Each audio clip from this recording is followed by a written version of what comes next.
We are a public sector bank owned by the member states of the European Union. Our governors are the finance ministers of the member states, and they've asked us to concentrate in particular on climate action, both inside the Union and outside. So we do about 30% of our lending on climate action related projects. That includes around the UK, for example, a lot of offshore wind, where we're also working on projects off the Belgian coast and off the Dutch coast, off the German coast. Lots of onshore wind throughout Europe, where I think we played a very big part in getting it going in the early days. It's now technology that's increasingly mature and doesn't need so much support. Because, you know, one of our roles is to fill in where the market is weak or not sufficiently developed, which is often the case when a new technology is getting going.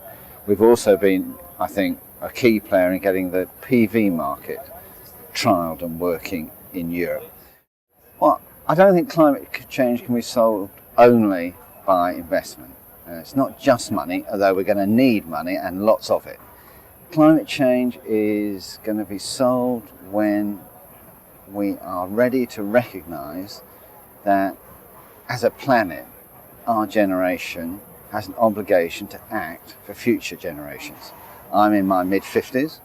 I would like to know that my children, when they're in their mid-50s, assuming I was still around, say to me, "Dad, you had the chance to act and took it. Thank you." I don't want them to say, "Dad, you had the chance to act, you should have taken it, you didn't take it, and now look what you've left us with." The current euro crisis and the slower growth in the euro area and the world as a whole clearly is focusing people's minds on using all the budgetary resources they've got very carefully. For us, we are in the fortunate position of just having had our €2 billion euro mandate for operations outside the European Union confirmed, and we will use that mandate to finance operations in Asia, Latin America, Africa, in the eastern neighbours, and here in South Africa. So this is very encouraging.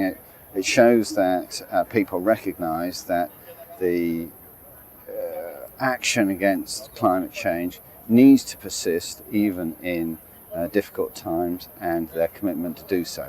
Inside the European Union, you can see countries still continuing to act on climate change. So, it would be obviously much easier if everybody had more money to spend. But I think there is a commitment to carry on the struggle against this long-term climate problem.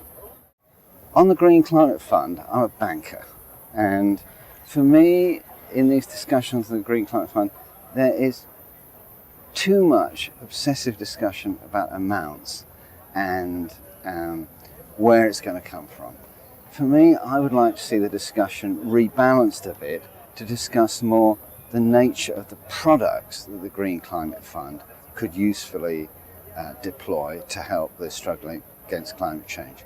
So for me, in the Green Climate Fund, I want to see the ability to deploy technical assistance, particularly for smaller developing countries, to help them improve their capacity to develop projects. I'm a project man. I want to finance projects.